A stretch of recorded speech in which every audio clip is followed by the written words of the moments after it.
Property taxes up again? We must protest. But where do I start? Should I do it myself? That's too much trouble. Should I hire someone? It costs 50%? That's crazy. There's got to be a better way. This guy?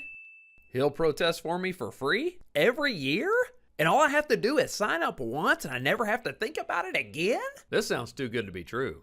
Nope. And you can cancel at any time. If you want us to protest for you, go to this link, fill out the form, and you're done. All we ask is that you help us by sharing this video and tell as many people as you can. We have to get this information out there. Okay, what's the catch? No catch, no strings attached, absolutely no charge whatsoever, and no pressure. We don't care what you do. We just want you to protest. Don't want us to protest for you for free? It's okay. At least let me show you some best practices of what you can do to prepare if you want to protest for yourself. Here, let me show you how. There are 3 levels of protest and everybody starts with level 1.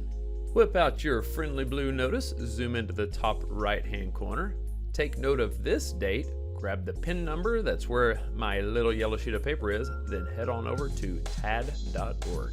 If this is your first time logging in, click the login button, then create an account.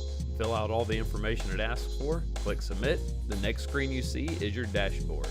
Add your property by entering the account number you find here and the PIN number you find here. Click apply, then voila, your property's been added. Scroll down to find your property, then click protest my market value. Now for the fun part. What are you gonna put in the blank? Last year, thanks to your help, we figured out the formula they were using to calculate the lowest amount they would accept. This year, I think the appraisal district got a little smarter. I believe they've added some kind of randomized variable in their formula. One thing I'm pretty sure of is that it's 95% to 99% of the lower of the 2 indicated values. Now, it's up to you to pick a number that you'd be comfortable with, do the calculation, put the number in the blank, and click continue to see how it turns out for you.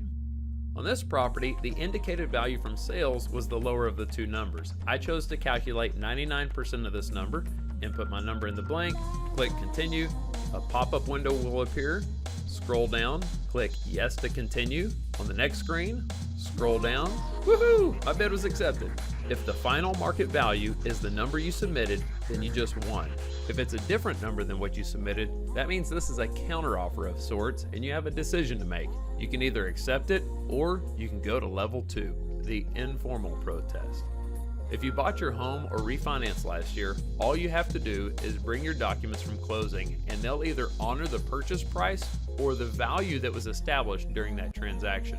For everybody else, we've got to put together a strategy that has offense and defensive tactics. On the offensive side, we need a strategy that argues based on comps and condition. And I heard you can get your comps for free from this guy. The condition strategy is very effective because they have no way of contesting your claims. To have a strong argument, it needs to be based on fact and with evidence. So, we're going to focus on taking photos and getting quotes from contractors. Can't find anything wrong with your house? Try looking for fogged windows. These are windows where the seal has been broken, which causes condensation to form between the 2 window panes. You can get free estimates for this. And my favorite company to fix this issue is North Richland Hills Window and Glass. Also, look around the exterior of your house at the corner of your foundation. Oftentimes, those are broken off. It's mostly a cosmetic issue, but you can get a free estimate on it. Integrity Foundation Repair is my favorite company for that. Side note, if you have any cracks on the outside of your house in the brick, I've got another video that teaches how you can fix those for yourself for only about $15 in about 5 minutes, and it looks better than what most professionals would do. You can find this little doohickey at Home Depot or Lowe's. Just plug it into your electrical outlets. If the right lights light up, you're good to go.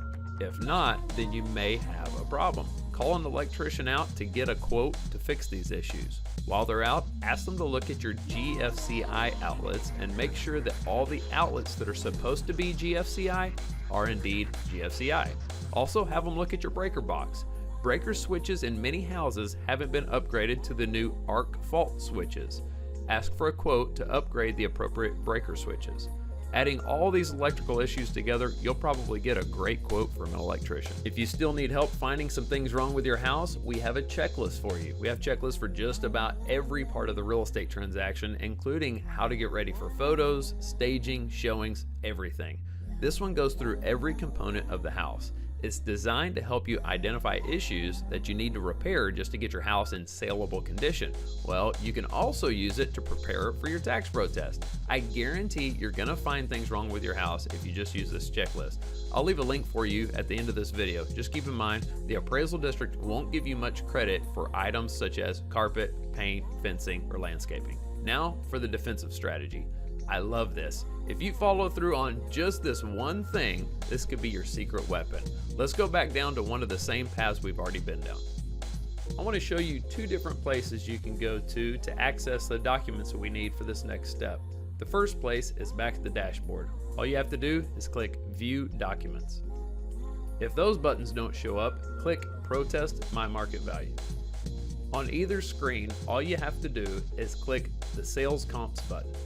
The column on the far left is the subject property, and then every other column are properties that they are comparing to your property to try and substantiate the value that they're proposing.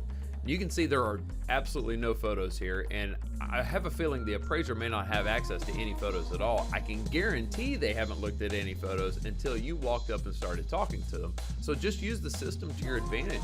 You can drive around to each property, take a look at the properties, see how they might compare to yours. The goal is going to be to discredit their comps or use some kind of logic to show why your property is worth less than those others. Remember, they get their comparable properties or comps by using a computer system to sift and sort data.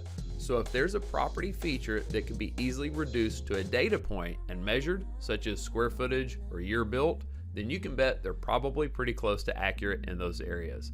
I would focus on things like quality of construction, design, and features, or possibly where the property is located in the subdivision, whether it's near the amenity center, for example, or a busy road, or a green belt, or uniquely positioned under a flight path where other parts of the neighborhood might not be.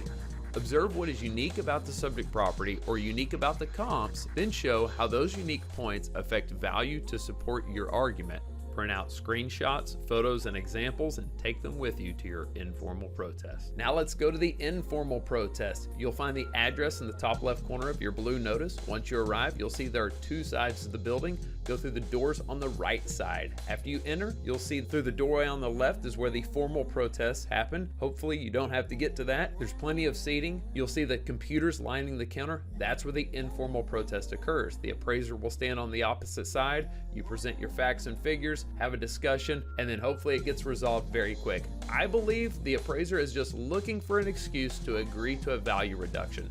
Treat these folks like humans. They probably haven't been appreciated much all day. Being nice to them will go a long way. They've got to follow the rules they've been given. They just need you to understand those rules so that they can work with you to agree to a value reduction. It'll be quick and easy, then you'll be out the door. If you didn't like the results of your informal protest, don't agree to the terms. Just walk right down the hall through those doors, turn your blue paper over, fill it out, and schedule your formal protest. You have to make sure you file this prior to the protest deadline. They'll mail you a notice 15 days prior to your formal hearing date to give you the time and date of your formal hearing. On your formal hearing day, you come back to the same building, only this time you enter through the doors on the left. When it's your turn, they will let you pass the secret red line that they won't let my video cameras into. You enter a room, and in the room you will find one person representing the appraisal district, a 3-person panel waiting to hear your protest, and you bring the same exact supporting documentation that you use for your informal hearing.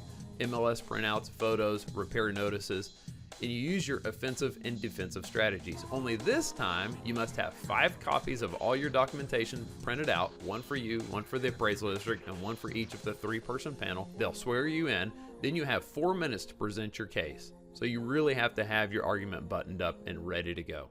The appraisal district presents their side, then the 3-person panel makes a decision, and take heart. If you lose and still want to fight, you can sue them. And that's where this video tutorial ends. You've seen the entire video. If you'd rather not go through all this trouble, please sign up so we can protest for you. There's no charge.